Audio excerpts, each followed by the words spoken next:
दुष्ट तारकक्ष, अभी और इसी समय तुम इंद्रलोक छोड़कर यहाँ से प्रस्थान कर जाओ। इसी में तुम्हारी भलाई है।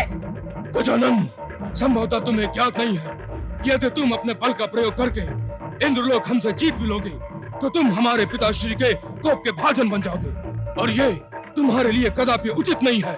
हमारे लिए क्या उचित है क्या अनुचित, इसकी चिंता तुम मत करो तारकक्ष। तुम अविलंब इंद्रलोक हमारे हाथों सौंप कर यहाँ से शांति पूर्वक चले जाओ। इंद्रलोक तुम्हें सौंप दूं? क्या तुमने हमें इतना मूर्ख समझा है गजानन? मूर्ख तो तुम हो ही तारकक्ष, जो हमारे आदेश की बार बार अवहेलना करके अपनी मृत्यु का आमंत्रित कर रहे हो, और हम तुम्हें बार बार जीवन दान देते जा रहे हैं। जीवन दान? जीवन दान नहीं गजानन, स्पष्ट क्यों नहीं कहते कि तुम्हें हमारे पिताश्री की शक्ति और उनके द्वारा दिए जाने वाले दंड का स्मरण हो आया है। स्मरण तो हमें अवश्य हो आया तारकक्ष, परंतु तुम लोगों की शक्ति का नहीं, तुम लोगों के प्रति सहानुभूति का। संभवतः तुम्हारे भ्राताश्री संघारकासुर की मृत्यु ने तुम सभी को भयभीत करने के साथ साथ दुखित भी कर दिया है, और हम नहीं चाहते कि ऐसी वेदना की घड़ी में हम तुम्हें और भी आहत करें। सहानुभूति के आड़ में छिपा हुआ तुम्हारा ये भय है गजानन, मात्र भय। मूर्ख तारकक्ष, इससे पहले कि हमारी गदा का वार तुम्हारा सर्वनाश कर दे, तुम हमारी दृष्टि की परिधि से दूर चले जाओ। ये हमारी चेतावनी है। चेतावनी तो हम तुम्हें देते हैं गजानन। इंद्रलोक की लालसा अपने हृदय से निकाल दो। हमारे पिताश्री की क्रोधाग्नि में भस्म होने से तुम्हें कोई नहीं बचा सकता। हमारे पिताश्री, जिन्होंने ब्रह्मदेव से अमरत्व का वरदान प्राप्त किया है, समस्त ब्रह्मांड उनके भय से कंपित रहता है। ऐसे महाशक्तिशाली तारकासुर की क्रोधाग्नि से बचकर रहना ही तुम्हारे लिए बुद्धिमानी होगी। यदि तुम अपने जीवन की रक्षा चाहते हो तो यहाँ से अविलंब चले जाओ। जीवन रक्षा की प्रार्थना तो तुम करो। तुम्हारी इन व्यर्थ बातों को सुनकर यदि हमारी सहनशीलता अपनी मर्यादा लांघ गई तो तुम पलक झपकते समाप्त हो जाओगे। तारकक्ष, तुम्हें ज्ञात ही होगा कि गणेश का जन्म असुरों और असुर प्रवृत्ति के प्राणियों के संहार के लिए हुआ है। तुम हमें विवश न करो तारकक्ष कि हम तुम्हें अपनी शक्ति का प्रयोग करके समाप्त कर दें। इंद्रलोक तुम हमसे प्राप्त भी कर लोगे तो इंद्रलोक को पुनः छीन लेना हमारे लिए कोई कठिन कार्य नहीं है। इससे तुम्हें तो कोई लाभ नहीं होगा, परंतु ऐसा करके तुम हमसे ही नहीं, पिताश्री और दैत्य गुरु से भी शत्रुता मोल लोगे। शत्रुता में तो हमारी भी कोई रुचि नहीं है। यदि कोई कार्य मित्रता से हो जाए तो शत्रुता का प्रश्न ही कहाँ। हम ये भी नहीं चाहते कि तुम्हारे पिताश्री तारकासुर को आघात पर आघात पहुँचे। हम कदापि इस पक्ष में भी नहीं है कि एक पिता को अपने दोनों कंधों पर दो पुत्रों के शव एक साथ उठाने पड़े। इसलिए बार बार हम तुम्हें समझाने का प्रयास कर रहे हैं कि इंद्रलोक जिसका है उसे लौटाकर तुम शांति पूर्वक यहाँ से प्रस्थान कर जाओ। अधिपत्य तो उसका होता है गजानन जो शासक होता है, और इंद्रलोक पर तो अभी हमारा अधिकार है। अधिकार नहीं, अधिकार हनन कहो तारकक्ष। और जब तक किसी निर्बल का अधिकार कोई अपने छल या बल से छीनता रहेगा, हम शत्रुता मोल लेने में कदापि संकोच नहीं करेंगे। और ये भी मत भूलो कि तुम भी किसी का अधिकार हनन करके बैठे हो, तुम भी दंड के अधिकारी हो। यदि तुमने हमारी आज्ञा का पालन शांति पूर्वक नहीं किया तो तुम्हें भी इसका दंड मिलेगा।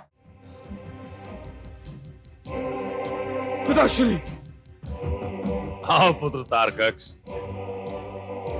आयुष्मान भव। आयुष्मान होने की ना तो आवश्यकता है ना ही अभिलाषा पिताश्री। ये कैसी निराशापूर्ण बातें कर रहे हो पुत्र। तुम्हारा शीश तो सदैव गर्व से और आत्मविश्वास से ऊंचा उठा रहता था, तो फिर आज ये आतंक की बात क्यों? लगता है पुत्र संघारकासुर के असमय निधन ने तुम्हें भी गहरा आघात पहुंचाया है। हाँ, इस आघात की वेदना तो असहनीय है ही पिताश्री। भ्राताश्री की मृत्यु के साथ साथ हम पर एक और संकट टूट पड़ा है पिताश्री। संकट का पहाड़ टूट पड़ा? हाँ पिताश्री, गणेश ने हमें इंद्रलोक से अपदस्थ कर दिया। क्या? गणेश ने तुम्हें इंद्रलोक से अपदस्थ कर दिया? ये कैसे हो सकता है? हाँ पिताश्री, गणेश ने हमसे आकर कहा कि हम इंद्रलोक देवेंद्र को वापस सौंप दें, और जब हमने ऐसा नहीं किया तो गणेश ने अपने गदा के प्रहार से हमें आहत कर दिया, और ना चाहते हुए भी हमें इंद्रलोक छोड़ना पड़ा, अन्यथा हमें भी अपने जीवन से हाथ धोना पड़ता। अपने जीवन से तो अब उस गजमुखी गणेश को हाथ धोना पड़ेगा। संभवतः वो तारकासुर के क्रोध और शक्ति से अवगत नहीं है। अवगत नहीं है पिताश्री, तभी तो आपको ललकारने का दुस्साहस किया है उसने। दुस्साहस का दंड तो उसे अवश्य मिलेगा। गणेश और शिव के सर्वनाश की शपथ तो हमने पहले ही से ले रखी है। उनका विनाश तो हमारे ही हाथों निश्चित है। पुत्र संहार का सुर का तर्पण करते समय जब जब हमने मंत्र उच्चारण किया, तब तब उस मंत्र के हर शब्द के साथ हमने ये शपथ ली थी कि हम शिव और गणेश का विनाश करेंगे। साथ में हमने ये भी शपथ ली थी कि अपने पुत्र संहार का सुर की आत्मा को शांति हम गणेश के रक्त से दिलाएंगे। परंतु तुम्हें इंद्रलोक छोड़कर नहीं आना चाहिए था। पिताश्री, हम गणेश की शक्ति के आगे कुछ नहीं कर पाए, हम विवश थे। गणेश की शक्ति का अनुमान है तुम्हें और अपनी शक्ति का नहीं।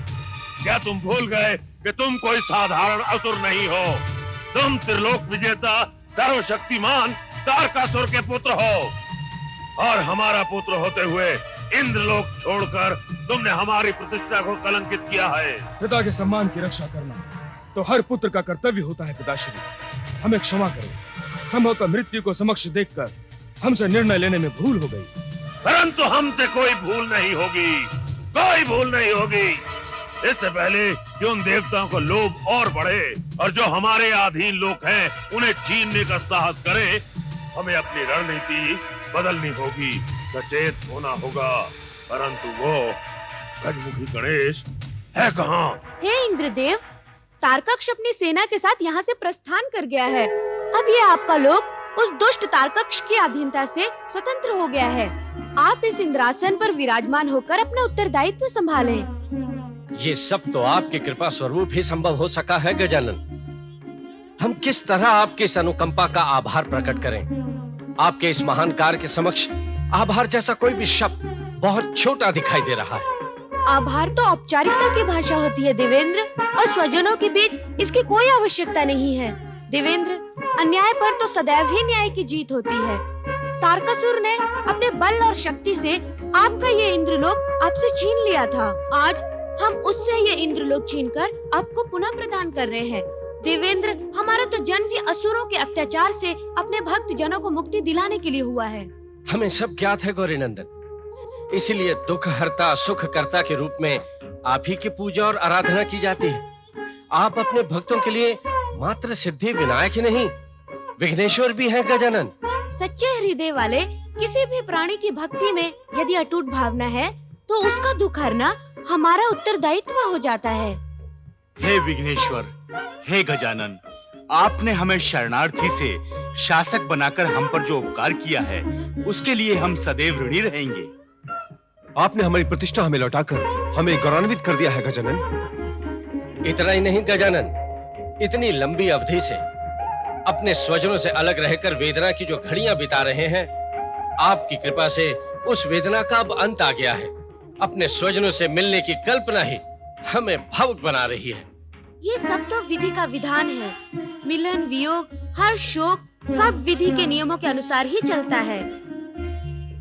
आपके शासक बनने की अवधि समाप्त हो गई तो आप शरणार्थी बन गए, और अब शरणार्थी की अवधि समाप्त हो गई तो विधाता ने आपको पुनः शासक बनने का उत्तरदायित्व दे दिया है। इसी तरह आपके स्वजनों से, अपनी भार्या इंद्राणी से वियोग की अवधि अब समाप्त हो गई है और आपका मिलना संभव हो गया है।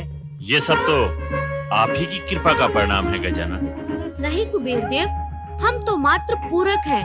विधाता के आदेश पर हम पूरक के रूप में आते हैं और समस्या का समाधान कर देते हैं।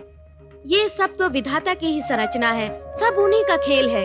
हे विघ्नेश्वर, हमारा मार्गदर्शन करें और हमें बताएं कि हमारे लिए क्या आज्ञा है।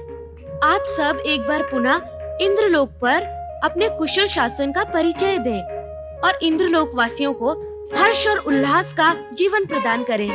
हम आपकी आज्ञा को पूर्णतः सम्मान देंगे गजानन, और तारकक्ष के कुशासन से पीड़ित और आतंकित लोकवासियों के जीवन में एक बार पुनः हर्ष और उल्लास का वातावरण स्थापित कर देंगे। प्रणाम देवाधिदेव महादेव। कल्याणमस्तु। कल्याण तो गजानन गणेश ने इंद्रलोक का कर दिया है महादेव। वो किस प्रकार देवी? इंद्रलोक के सिंहासन पर पुनः देवेंद्र को विराजमान करके प्रभु। इंद्रदेव को पुनः इंद्रासन प्राप्त हो गया है। ये तो निश्चय बड़ी प्रसन्नता की सूचना है। पुत्र गणेश ने समस्त देवताओं को सुख चैन के क्षण लौटा दिए। हाँ प्रभु, सभी देवतागण प्रसन्न चित्त थे और गजानन गणेश को आशीष दे रहे थे। इंद्रासन का इतनी शीघ्र प्राप्त होने का अर्थ है कि पुत्र गणेश को युद्ध करने की कोई आवश्यकता ही नहीं पड़ी। कदापि नहीं प्रभु। गजानन गणेश ने जाते ही तारकक्ष से कहा कि अति शीघ्र अपनी सेना लेकर यहाँ से चले जाओ, अन्यथा मृत्यु को प्राप्त हो जाओगे। गजानन का बस कहना था और तारकक्ष अपनी सेना के साथ इंद्रलोक छोड़कर भाग गया। पुत्र गणेश ने अत्यधिक उत्तम कार्य किया है, जो बिना युद्ध किए ही तारकक्ष को इंद्रलोक से जाने पर विवश कर दिया। अन्यथा हमें तो यही चिंता सता रही थी कि तारकक्ष दुर्भाग्य से पुत्र गणेश को ललकारने की भूल कर बैठता तो अनर्थ हो जाता। अनर्थ? कैसा अनर्थ प्रभु? तारकक्ष द्वारा ललकारे जाने पर पुत्र गणेश क्रोधित होकर उसका वध कर देते। तारकासुर को अपने दोनों पुत्रों के शवों को अपने कंधों पर उठाना पड़ता, जो अत्यधिक पीड़ादायक होता। पीड़ादायक होता है तो होने दीजिए प्रभु। इस प्रकार के दुष्ट असुरों को इसी प्रकार का दंड मिलना चाहिए। नहीं देवी ऐश्वर्य, भले ही तारकासुर और उसके पुत्र दंड के भागी हैं, परंतु जो दंड तारकासुर को मिल चुका है वो उसकी धृष्टता के लिए पर्याप्त है। ये आप क्या कह रहे हैं देवादिदेव? तारकासुर को अभी तक दंड मिला ही कहाँ है?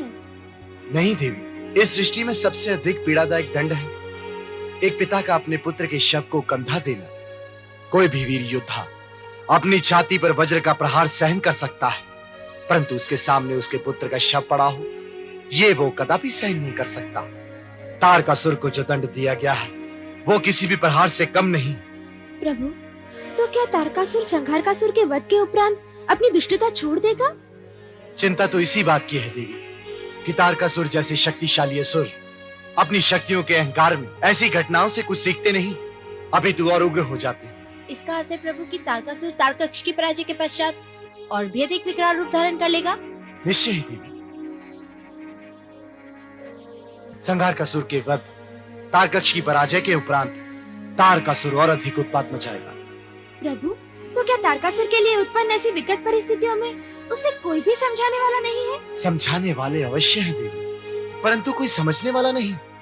एक क्रोधित प्राणी को समझाना अत्यंत कठिन है, क्योंकि क्रोध प्राणी का सबसे प्रबल और निकटतम शत्रु है, और उसका दुष्परिणाम यह होता है कि क्रोध रूपी शत्रु उसी का अनिष्ट करता है जिसमें वो वास करता है।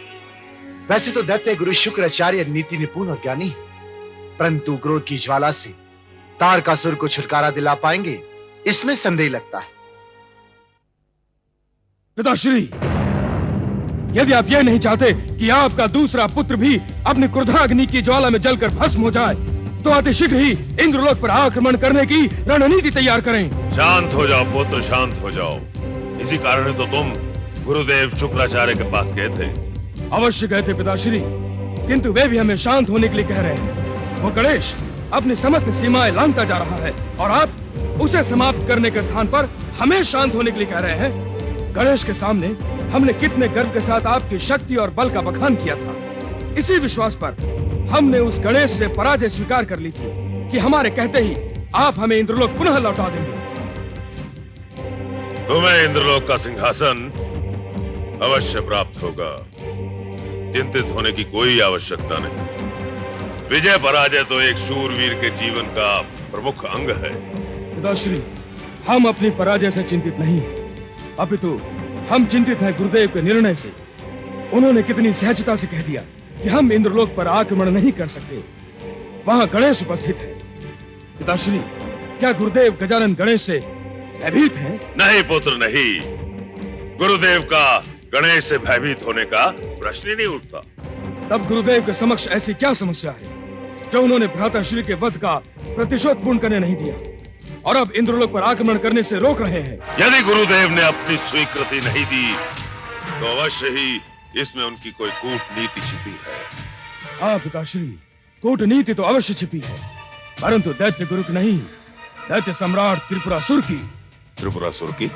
हाँ पिताश्री, क्योंकि त्रिपुरासुर स्वयं सृष्टि सम्राट बनना चाहता है। अतः इससे स्पष्ट होता है कि वो हमारे इंद्रासन से अपदस्थ होने पर प्रसन्न होगा, चिंतित नहीं, और वो नहीं चाहेगा कि पुनः आपके साम्राज्य का विस्तार हो। दैत्य सम्राट तारकासुर के साम्राज्य का विस्तार किसी के चाहने या ना चाहने से नहीं रुक सकता। तब आप इंद्रलोक पर आक्रमण करने के लिए किसके आदेश की प्रतीक्षा कर रहे हैं? क्या आपका आत्मविश्वास इतना निर्बल हो गया है कि गुरुदेव के आशीर्वाद के बिना आप इंद्रलोक पर विजय नहीं प्राप्त कर सकते? तारकक्ष, यदि तुम हमारे पुत्र नहीं होते तो हमारा अपमान करने के अपराध में मृत्यु दंड पाते। क्षमा चाहता हूँ पिताश्री, परंतु हमें यही सोचकर लज्जा आ रही है कि आप वो दैत्य सम्राट नहीं रहे जो अपने शस्त्र के एक ही प्रहार से संपूर्ण सृष्टि को कंपायमान करने का साहस रखते थे। तारकक्ष, हमारे धैर्य की परीक्षा मत लो और शांत हो जाओ। नहीं पिताश्री, बहुत शांत बैठ चुके, अब आपके अशांत होने का समय आ गया है। तुम कहना क्या चाहते हो तारकक्ष? हम चाहते हैं कि आप पुनः शस्त्र उठाएं और करें वही अट्टहास जिसकी गर्जना मात्र से संपूर्ण देवता भयभीत होते थे और चारों दिशाएं दशों दिक्पाल हाथ जोड़कर खड़े हो जाते थे। पिताश्री, उठाएं शस्त्र या फिर हम ये समझे आप देवताओं के समक्ष। तारकक्ष, उन तुच्छ देवताओं का हमारे सामने मूल्य ही क्या है?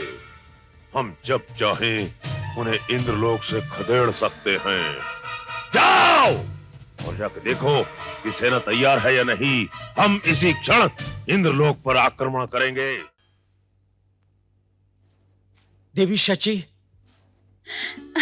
देवेश, इतनी लंबी अवधि के पश्चात आपको अपने समक्ष पाकर हमारी प्रसन्नता सहस्त्र गुनी हो गई है। आपसे मिलने की प्रतीक्षा पल प्रतिपल हमें व्याकुल कर रही थी। हे देवेंद्र, हमारी प्रतीक्षा की भी कल्पना कीजिए, जिसकी हर श्वास आपके आने की कामना लेकर आती थी और निराश होकर लौट जाती थी। आज आपको अपने सम्मुख पाकर हमें बार बार आभास हो रहा है कि कहीं हम स्वप्न तो नहीं देख रहे। ये स्वप्न ही तो था देवी, जिसे गजानन गणेश ने पूर्ण कर दिया है, और उन्हीं की कृपा से आज तारकक्ष द्वारा इंद्रलोक हमें पुनः प्राप्त हो गया है और हमें अपनी प्रिया के समक्ष होने का सौभाग्य प्राप्त हो रहा है। परंतु हमारी तो आशा ही धूमिल होने लगी थी देवेश। आशाओं का धूमिल होना विश्वास की कमी दर्शाता है देवी, और पति पत्नी के मध्य विश्वास में कदापि कमी नहीं होनी चाहिए। संभवतः विश्वास की इसी निधि ने हमारे पुनर्मिलन को संभव बनाया है, और यह सौभाग्य तो हमारी प्रसन्नता की पराकाष्ठा है। सत्य ही कहा जाता है देवेश, वियोग की लंबी अवधि के पश्चात जो मिलन प्राप्त होता है वो आनंद को अधिक बढ़ा देता है। परंतु इस आनंद की घड़ी में हमें एक चिंता निरंतर सता रही है। चिंता की समस्त संभावनाओं को विस्मृत कर दो देवी, और मात्र पुनर्मिलन का आनंद उठाओ।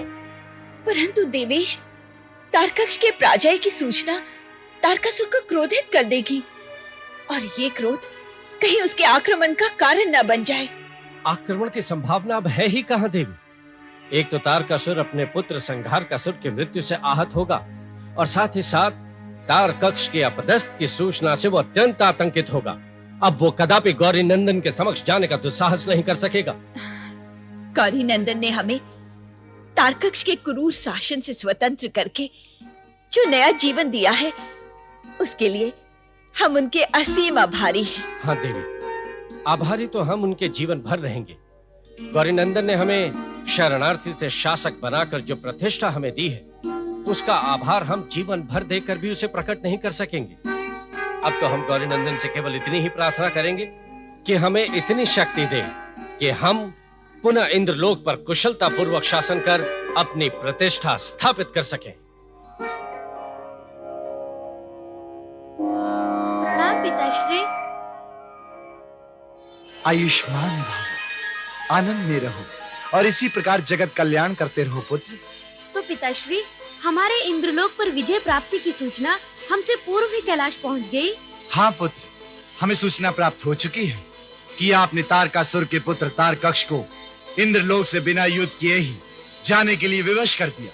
हाँ पिताश्री, आरंभ में अवश्य उस तारकक्ष ने असुरी भाषा का प्रयोग किया और अपने पिता के दैत्य सम्राट होने का दम भरते हुए हमें भयभीत करने की चेष्टा की, परंतु हमारे समझाने का असर अंततः उस पर हो ही गया और वो अपनी सेना लेकर इंद्रलोक से चला गया। परंतु आपने ऐसा क्या कह दिया कि तारकक्ष जैसा दुष्ट असुर बिना युद्ध किए ही इंद्रलोक आपको सौंपकर चला गया? पिताश्री, हमने तारकक्ष को उसकी शक्ति से अवगत करा दिया तथा उसके भ्राता संघारकासुर के दुखद अंत का स्मरण कराते हुए ये समझाने का प्रयास किया कि यदि तुम भी अपने भ्राता की भांति मृत्यु को प्राप्त होना चाहते हो तो अवश्य युद्ध करो, अन्यथा इंद्रलोक छोड़कर चले जाओ। पुत्र, आपको लगता है कि तारकक्ष संतुष्ट होकर गया है? नहीं पिताश्री, तारकक्ष संतुष्ट होकर नहीं बल्कि मृत्यु के भय से भयभीत होकर इंद्रलोक छोड़कर चला गया है। यही तो हम कहना चाहते हैं पुत्र, कि इंद्रलोक से चले जाने का ये अर्थ नहीं कि उसने अपनी पराजय स्वीकार कर ली है, अपितु ये निश्चय समझ लें कि तारकक्ष पुनः इंद्रलोक पर आक्रमण करेगा।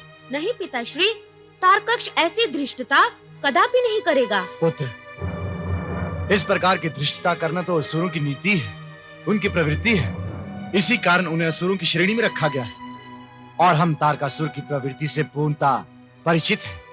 ये समाचार सुनकर वो अपना आपा खो बैठेंगे, अपनी सेना को तैयार करके अधिक शक्ति के साथ इंद्रलोक पर आक्रमण करेंगे। पिताश्री, यदि तारकक्ष ने ऐसी धृष्टता की तो इंद्रलोक पर इंद्रदेव अपनी विशाल सेना और अस्त्र शस्त्र लेकर उसका स्वागत करने के लिए तत्पर रहेंगे। नहीं पुत्र नहीं, देवेंद्र तो क्या, संपूर्ण इंद्रलोक भी तारकासुर की शक्तियों का सामना नहीं कर सकता।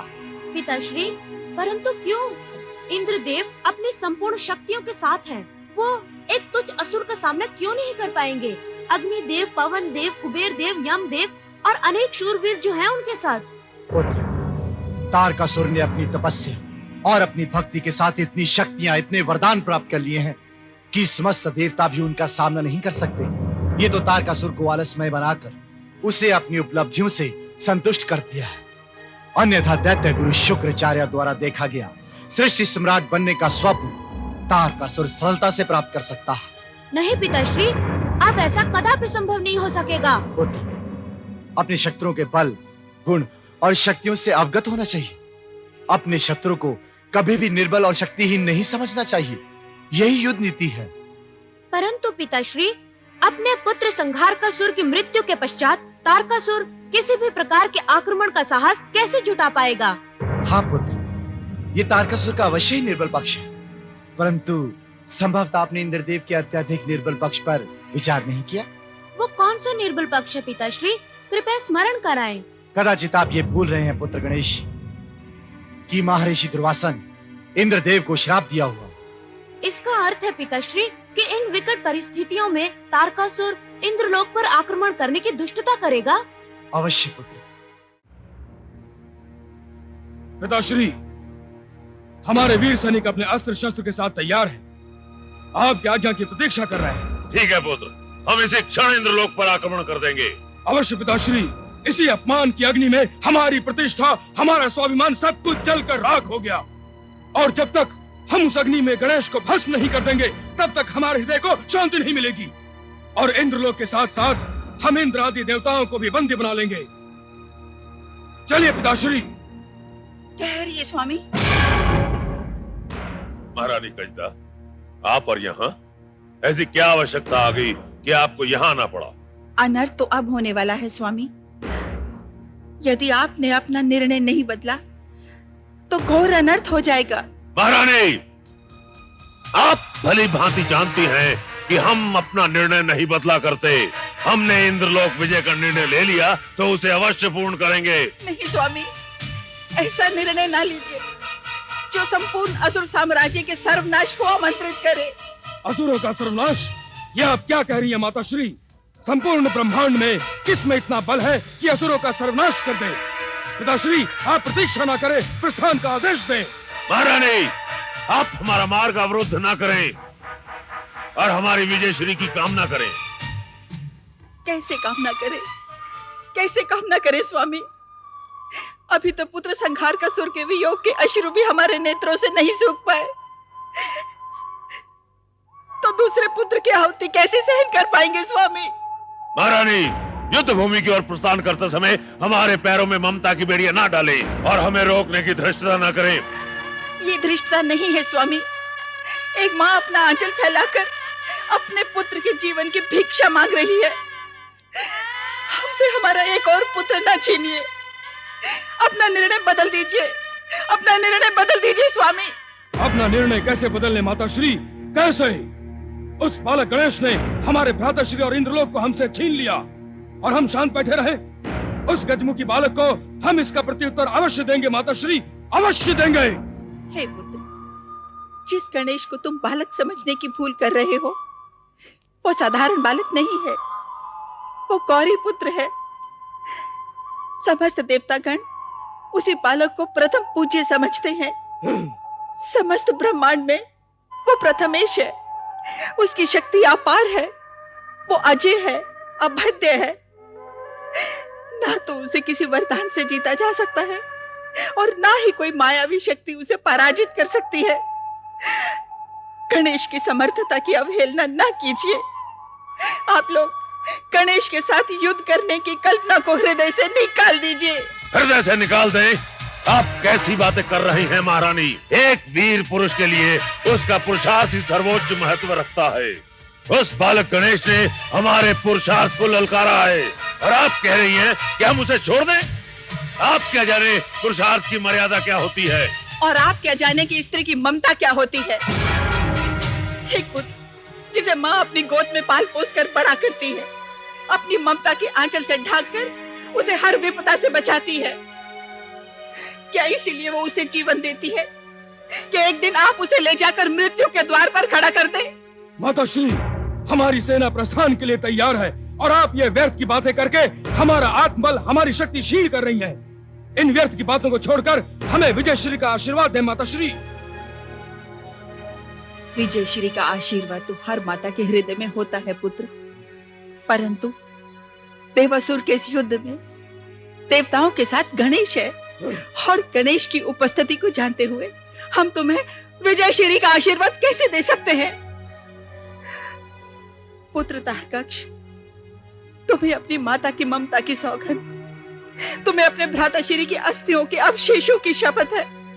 अपना निर्णय बदल दो, अपना निर्णय बदल दो पुत्र। महारानी, आप ये भूल रही है कि आपकी शपथ से अधिक हमें हमारी मर्यादा अधिक महत्वपूर्ण है। चलो पुत्र।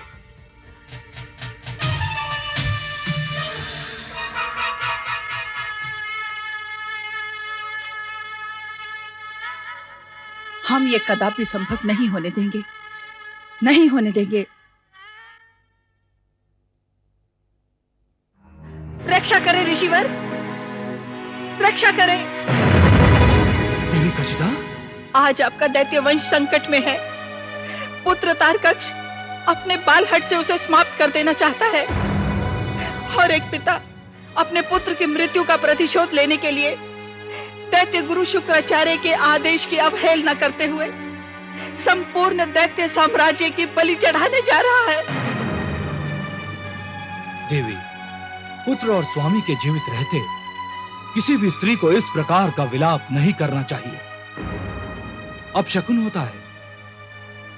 अपशकुन नहीं, सर्वनाश कहिए गुरुवर।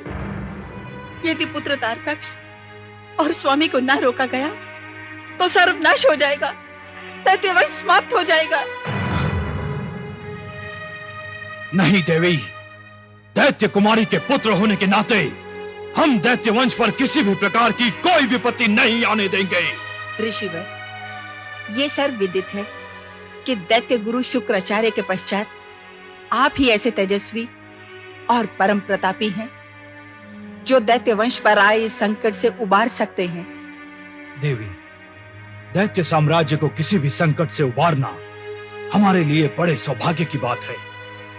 आप स्पष्ट बताइए, दैत्य साम्राज्य पर किस प्रकार का संकट आ पड़ा है? पुत्र तारकक्ष के उकसाने पर स्वामी सेना को सुसज्जित करके इंद्रलोक पर पुनः आक्रमण करने जा रहे हैं। ये आप क्या कह रही हैं देवी? यह समय युद्ध के लिए कदापि उचित नहीं है और दैत्य गुरु शुक्राचार्य के आदेश की अवहेलना करके युद्ध करना गुरु और शिष्य दोनों के लिए भयंकर अनिष्टकारी सिद्ध हो सकता है। ऋषिवर, हमारे स्वामी और हमारे पुत्र को इस आपदा से बचा लीजिए। देवी, प्रश्न मात्र आपके स्वामी और पुत्र का नहीं है, प्रश्न है संपूर्ण दैत्य वंश का। यदि ये युद्ध हुआ तो दैत्य वंश का भविष्य संकट में आ जाएगा। ऋषिवर, दैत्य वंश को इस विपदा से बचा लीजिए। पिता पुत्र को लेकर इंद्रलोक जा रहा है, उन्हें रोक लीजिए। आप निश्चिंत रहिए देवी, हम आपके स्वामी और पुत्र पर किसी भी प्रकार की विपत्ति नहीं आने देंगे।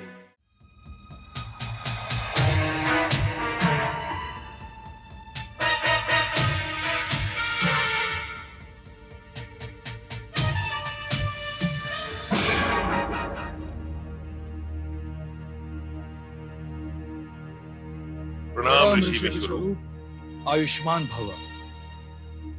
तारकासुर, इंद्रलोक पर आक्रमण करने के लिए यह समय उचित नहीं है। ऋषिवर, कृपया हमारे मार्ग में व्यवधान न उत्पन्न करें। पुत्र तारकाक्ष, ऋषि विश्वरूप ऋषि पुत्र होते हुए भी दैत्य कुल के भांजे हैं और दैत्य वंश के पक्षधर हैं। दैत्य कुल की रक्षा अपना परम कर्तव्य समझते हैं। और वत्स, इसी कारण से हम नहीं चाहते कि इस अशुभ समय में इंद्रलोक पर आक्रमण किया जाए। अशुभ समय और तारकक्ष के लिए? वत्स, गजानन गणेश के रूप में तुम्हारा काल वहां उपस्थित है। ये आप क्या कह रहे हैं ऋषिवर? यह सत्य है तारकासुर। क्या तुमने अपने शूरवीर बलशाली पुत्र की अकस्मात मृत्यु का कारण जानने की आवश्यकता अनुभव की? क्या अपने गुरु को पूछा कि देवताओं में अकस्मात इतनी शक्ति और बल कहां से आया जिससे उन्होंने दैत्य सम्राट तारकासुर के पुत्र को इंद्रलोक से अपदस्थ कर दिया? इसके पीछे कोई कारण भी हो सकता है। ये जानने की तो हमने आवश्यकता ही नहीं समझी। और भला क्या कारण हो सकता है? कारण है गुरु की अवज्ञा और तुम्हारे ऊपर शनि की दशा, और इस दशा में तुम्हें पुत्र वियोग का दुख भी भोगना पड़ेगा। अर्थात हमारे पुत्र के मृत्यु के पीछे शिव और गणेश के साथ साथ शनि का हाथ भी है। पिताश्री, हम शनिदेव को जीवित नहीं छोड़ेंगे जिसके कारण हमारे प्रिय भ्राताश्री की मृत्यु हुई है। तुम कुछ नहीं कर सकते पुत्र। अभी शांत बैठने के स्थान पर तुम युद्ध करने के लिए चले गए तो तुम्हारी मृत्यु निश्चित है, क्योंकि तुम्हारे पिता के पुत्र वियोग की घड़ी अभी समाप्त नहीं हुई। ऋषिवर, पिताश्री के समक्ष उनके पुत्र की मृत्यु की चर्चा करते हुए आपको लज्जा आनी चाहिए। किस में इतना साहस है कि पिताश्री के समक्ष शस्त्र उठाए खड़ा रह सके? तारकाक्ष, ध्यान रहे, एक योद्धा दूसरे योद्धा से लड़ सकता है, युद्ध कर सकता है, परंतु विधि के विधान से नहीं लड़ सकता। और विधि के विधान के अनुसार इस शनि की दशा में तुम या तुम्हारे पिता युद्ध के लिए गए तो तुम्हारे पिता के लिए पुत्र वियोग निश्चित है। परंतु इंद्र आदि देवता तो हमारे समक्ष ठहरने का दुस्साहस भी नहीं कर सकते। वो हमारी शक्ति से भली भांति परिचित हैं। तारकासुर, इस मिथ्या अभिमान में मत रहो कि अभी तक तुमने युद्ध करके जितने भी लोग अधीन किए हैं वो अपने पराक्रम, शक्ति और बल पे किए हैं। और कौन आया था हमारे साथ उनको जीतने के लिए? हंसो मत तारकासुर, तुम्हारे साथ था ब्रह्मदेव का अमरत्व का वरदान और उसके साथ दैत्य गुरु शुक्राचार्य का वो तपबल जिसको प्राप्त करने के लिए उन्होंने सहस्त्र वर्षों तपस्या की थी। कृपया और लज्जित मत कीजिए ऋषिवर, और हमें मार्ग दिखाइए कि हम अपने इस साम्राज्य को नष्ट होने से बचा सके। नहीं तारकासुर, यह संभव है जब तुमने दैत्य गुरु शुक्राचार्य की अवहेलना की है, जिन्होंने दैत्य साम्राज्य को ऐश्वर्य प्रदान किया। तो हम इस बात का कैसे विश्वास करें कि तुम हमारे मार्गदर्शन पर चलोगे? ऋषिवर, हम आपको वचन देते हैं कि हम आपके किसी भी आदेश की अवहेलना नहीं करेंगे। ठीक है, तो हम तुम्हारा मार्गदर्शन अवश्य करेंगे, परंतु तुम हमारे आदेश पर चलोगे और हमारा आदेश यह है कि इस क्षण तुम इंद्रलोक पर आक्रमण नहीं करोगे।